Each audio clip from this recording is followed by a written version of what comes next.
Brenna, and I'm so happy to be welcoming you to another edition of It's Elementary. Good morning. I hope you're having a great day so far. Today we are going to be reading The Hike by Alison Farrell, and I need to give a special thank you to Chronicle Books for allowing us to read their story. Now, as we read this book, you'll notice that I don't read every single word on the page. And that's because this story is written and illustrated a little bit in the style of a hiking journal. So there are lots of labels on the different plants and animals that I won't stop to read, but I encourage you when we're done with the story to go back and maybe pause the video and look at some of the pages so that you can take a look at what those plants and animals are and see if they're familiar to you, or maybe there are some kinds that you've never heard of before. All right, let's begin. The Hike. The Hike by Alison Farrell.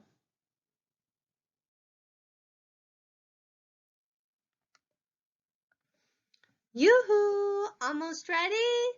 Just one more cut. Just a few more feathers.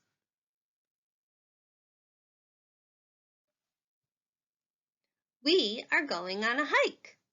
Wren, L, Hattie, Bean. Buck Mountain. It's our favorite thing to do.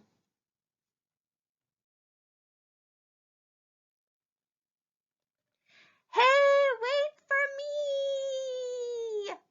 Arf! In the beginning, we run like maniacs. Until a ripe patch of thimbleberries slows us down.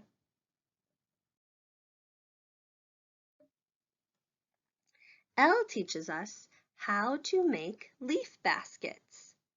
Wren's sketchbook. Leaf baskets. Elle's instructions. 1. Find one big leaf with 5 tips.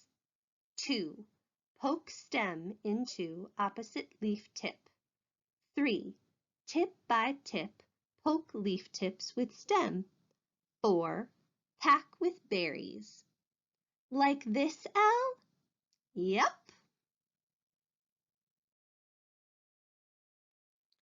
We may have eaten too many berries. Is that possible? Arf! I thought we were saving some for later.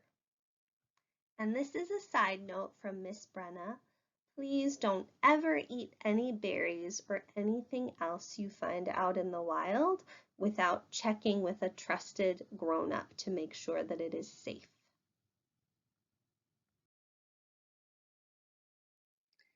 The hike gets steep and the trail narrows. Boo! Ack! Hattie, how'd you get up there so fast?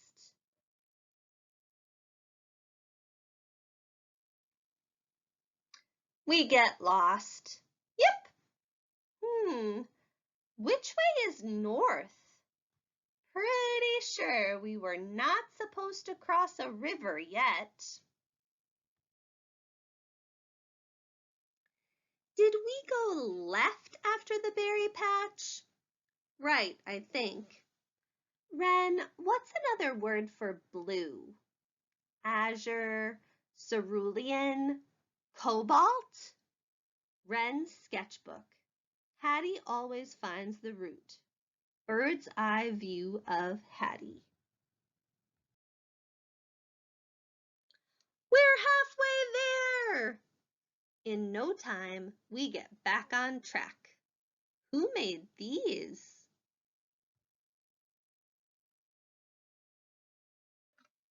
A deer walks past. Bean sneezes. Achoo!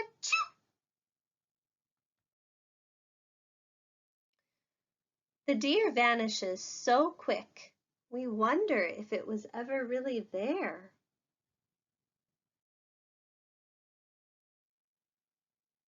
A light rain comes and goes. The birds are happy. We listen to them chirp and chatter in the trees.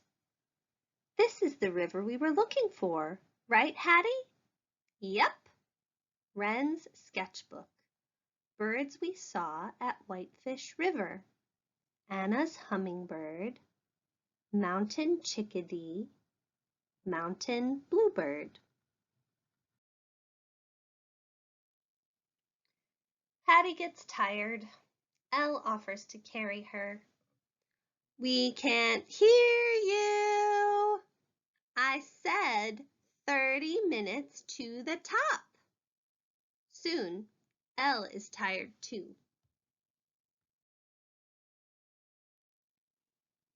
Get up!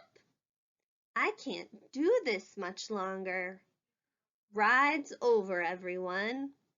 Brr, it's getting chilly. At the top, Wren takes out her flag. Elle reads her poem, and Hattie releases feathers into the wind.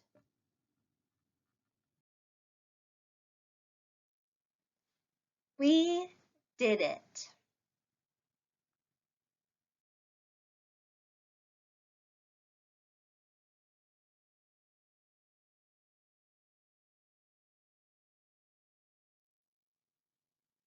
Do you recognize any of the constellations in this illustration?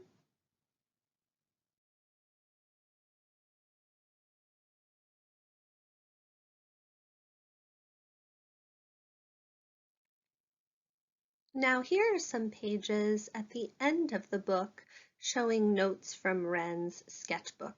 I won't read everything to you, but I'll leave each page up on the screen for a little while so that you can take a look.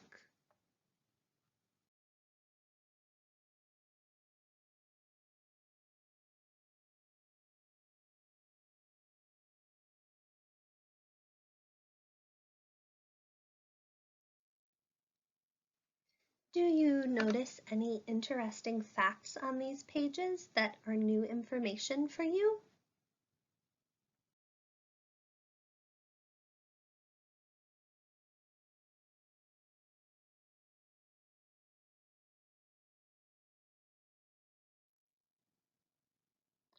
What kinds of details and drawings do you think you would include in a sketchbook of your own?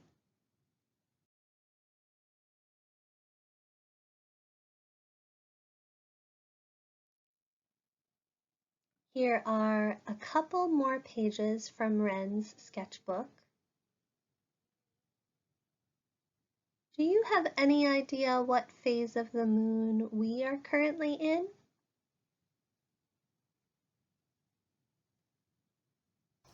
And that is the final page of Wren's sketchbook. So we will say the end right there. Thank you so much for reading that book with me today. So our project today is that we are going to be building a fall leaf mobile out of sticks and fallen leaves and a little bit of string or twine or ribbon or whatever you have available that you can use to tie the leaves and the sticks together.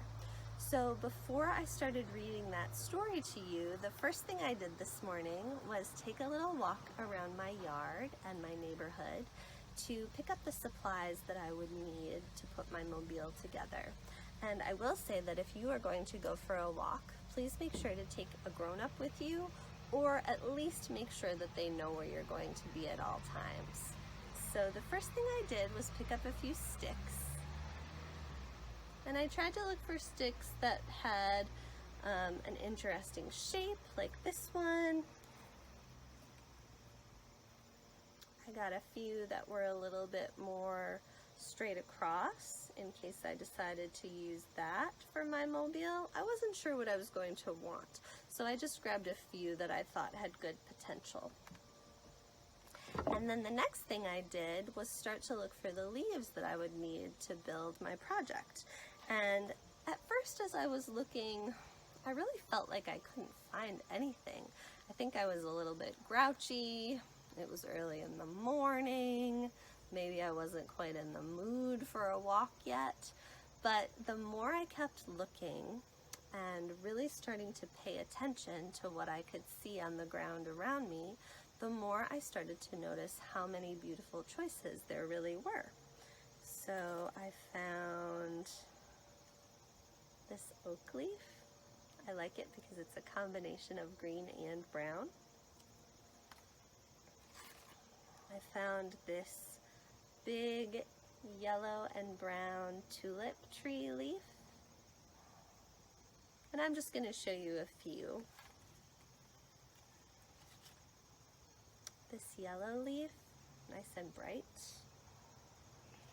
So many leaves in beautiful shades of brown, like this aspen leaf.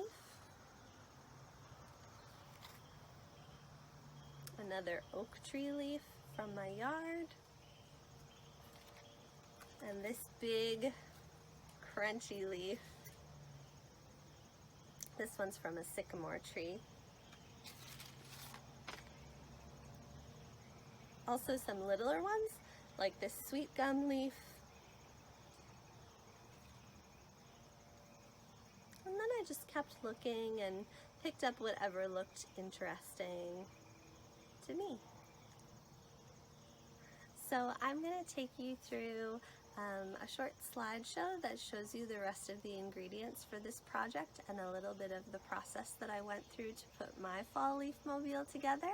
And then I'll come back here and I will show you the finished project. So I will see you in just a couple of minutes.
Hey, thanks for coming back. So you probably already saw what my finished project looked like flat on the table, and now I'm going to show you what it looks like when I hold it up. So I actually decided to use a stick and some leaves that I hadn't shown you earlier on in the video, and I'm pretty pleased with the way that it turned out. So once your mobile is finished, you'll have to find a spot to hang it up, maybe someplace outside, maybe you have some room inside to hang it up for a little bit of fall decoration. But I hope you had a good time constructing your mobile today. If you would like to share your finished project, I would love to see it. Please put a photo in the comments down below so I can take a look and see what creative mobile you came up with today. And as always, Please remember to keep checking back on all of Calvert Library's social media feeds for more books and activities that you can enjoy together at home. I hope you have a wonderful rest of your day, and we will see you next week for another It's Elementary. Bye!